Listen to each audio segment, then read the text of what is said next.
Respected chairman साहब, मैं आपका शुक्रिया अदा करता हूं कि आपने हमें मौका दिया। मैं आसाम से AUDF पार्टी की तरफ से आया हूं और हम ये कहना चाहते हैं कि प्राइम प्रेसिडेंट ऑफ इंडिया के स्पीच को हम 100% सपोर्ट कर रहे हैं। हम शुक्रिया अदा करते हैं कि उन्होंने बहुत अच्छा प्रोग्राम बनाया, लेकिन कुछ चीज़ें हमारे हिसाब से हमारे आसाम के लिए, क्योंकि I am belong from Assam, और धुबड़ी जो आसाम का सबसे ज़्यादा निग्लेक्टेड एरिया है, ऐसा एरिया है सर कि जहां मैंने जब MLA में बना तो मैंने फर्स्ट क्वेश्चन जब दिया कि मेरे एरिया में कितनी गवर्नमेंट की गाड़ियां चलती है, तो आज 21st सेंचुरी में कहते हुए लज्जा आती है कि जवाब ये मिला कि उस एरिया में गाड़ी चलने का लायक कोई रास्ता ही नहीं है। 60 साल की आज़ादी के बाद अगर हम कहते हैं कि हम जो है चांद के ऊपर पहुंच रहे हैं, हम आसाम इंडिया को तरक्की कराना चाहते हैं और ऐसे इलाके मौजूद हो जहां बिजली ना हो, आज के ज़माने में आज़ादी के 60 साल के बाद सड़क ना हो, लोगों को पीने के लिए पानी ना हो, बिजली ना हो, तो उसको कैसे हम तरक्की याफ्ता मुल्क कह सकते हैं। यकीनन प्राइम मिनिस्टर साहब बहुत अच्छे प्रोग्राम ले रहे हैं, बड़े अच्छे अच्छे प्रोग्राम्स हैं, लेकिन ये इम्प्लीमेंट अगर नहीं होंगे सर, अभी जैसे हमारे कश्मीरी भाई कह रहे थे, मैं 100% उनसे सहमत हूँ कि जिस तरीके से, और ये एक कहानी नहीं है, ये घर घर की कहानी है, हर स्टेट की ये कहानी है, हर जगह। ठीक है, बड़े शहरों के लोग, बड़े कुछ पूंजीपति लोग इन प्रोग्रामों से जरूर फायदा उठा रहे हैं, वो बड़े और बड़े पूंजीपति हो रहे हैं, लेकिन गरीबों का क्या हाल हो रहा है देखना यह है कि जब तक इस मुल्क का गरीब अगर आगे नहीं बढ़ेगा, गांधी जी के कहने हिसाब से गांव के लोग अगर आगे नहीं बढ़ेंगे, तो इस देश की तरक्की कैसे होगी। हमारे आसाम का सबसे बड़ा मसला चेयरमैन साहब फ्लड और इरोशन है।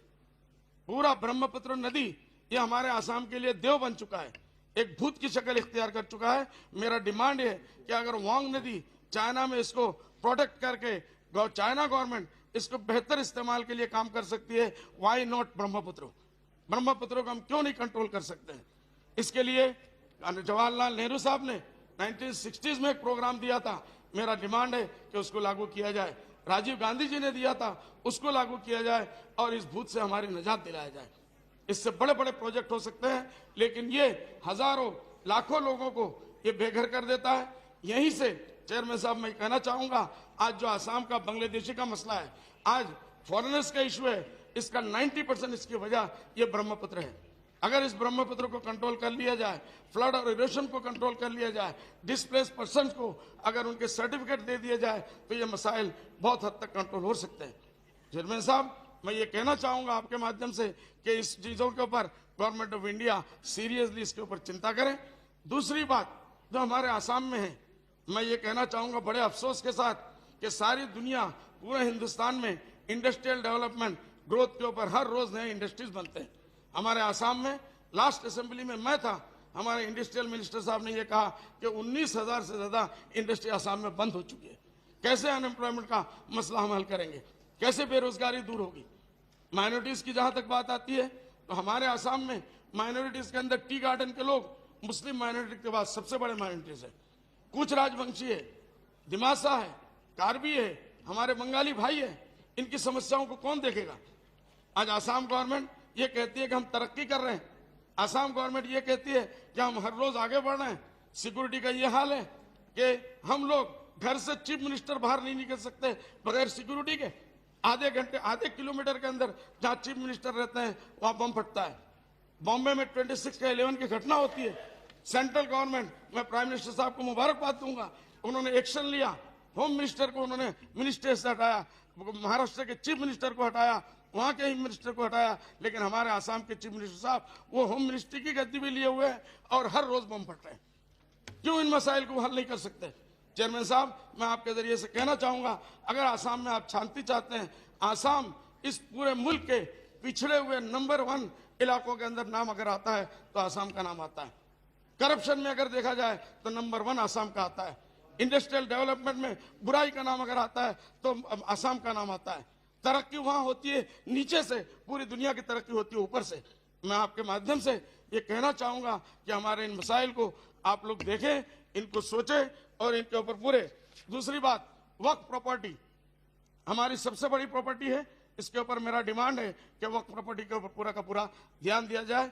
मैं ये कहना चाहूंगा, मैं इस माध्यम से, आपके माध्यम से राहुल गांधी जी को मैं मुबारकबाद दूंगा कि उन्होंने जो प्रोग्राम लिए हैं, उनके पिताजी ने आज से कुछ साल पहले ये कहा था कि जब हम 100 रुपया भेजते हैं, 10 रुपया भेजते हैं तो 17 पैसा पहुंचता है।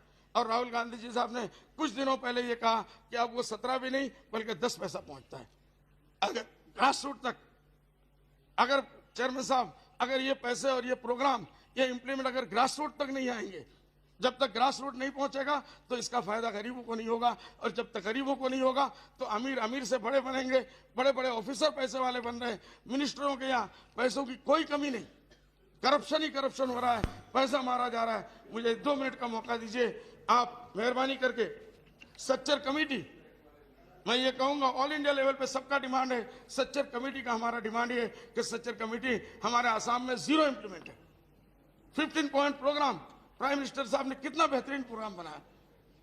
प्राइम मिनिस्टर साहब ने प्रोग्राम बनाया, बना से क्या होगा अगर वो इंप्लीमेंट नहीं होगा।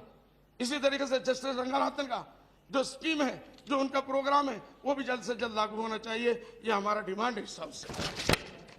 इसी तरीके से फॉरेनर्स इशू के मामले में बॉर्डर सीलिंग, आज तक अध्यक्ष महोदय मैं आपके माध्यम से कहना चाहूंगा कि बॉर्डर को आज तक जो है वो फेंसिंग किया जा रहा है। लाखों करोड़ों रुपए इस बहाने से चेयरमैन साहब खत्म हो गए और उसका 10% भी आज लोगों को फायदा नहीं हुआ। मेरा डिमांड है, हमारी पार्टी का डिमांड है, हम ये चाहते हैं और हमने बार बार डिमांड किया है आपके माध्यम से कि उसको जल्द से जल्द सील करने का उसको बंदोबस्त किया जाए। इसके साथ सिक्योरिटी का मामला है, इंसर्जेंसी का मामला है, बाहर से घुसपैठ का मसला है, बहुत बड़े बड़े मसाइल है। अगर ये सील हो जाता है तो ये खत्म हो जाएंगे। मैं आपका वक्त बिल्कुल नहीं लूंगा, आपने मुझे इतना वक्त दिया, मैं इसके लिए आपका बहुत बहुत शुक्रगुजार हूँ। Thank you very much. Shri Bansal, जो हिंदुस्तान में उत्पत्ति हुआ ऐसा वाला एक खेल के बारे में बोलना चाहते हैं। वो खेल का नाम है कैरम। बहुत लोग हंसते हैं कैरम के लिए, लेकिन आज कैरम का चर्चा होने का बाद हम लोग का जो गरीब लड़का है जो गांव में अच्छा करके कैरम खेलता है, वो लोग भी थोड़ा अच्छा करके खेल के घर चलने का एक माहौल बनाने का एक अवसर मिलेगा। क्योंकि हम लोग बहुत नहीं जानते हैं कि कैरम खेलने का बाद नौकरी मिलते हैं। नौकरी कहाँ मिलते हैं? एयर इंडिया में कैरम का खिलाड़ी नौकरी मिलते हैं। कहाँ मिलते हैं? BSNL में मिलते हैं। कहाँ मिलते हैं?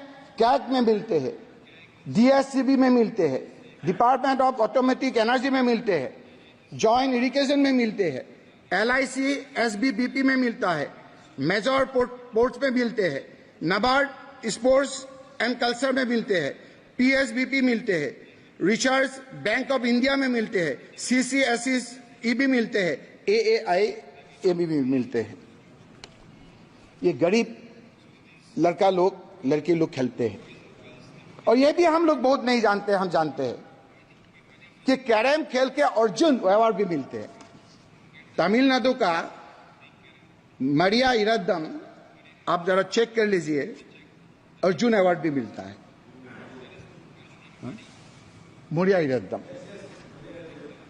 इसीलिए हम आपको कहना चाहते हैं, प्रिपेयर जो हुआ वो तो ठीक है, अच्छा ही होगा। Please conclude the speech. इस हिसाब से सर हम तो lot of other members also there. नहीं, हमारा पार्टी से सिर्फ एक कैबिनेट बोला है सर। और दो है। It is two more members are there from your party. Okay, 2 minute में खत्म कर देंगे सर।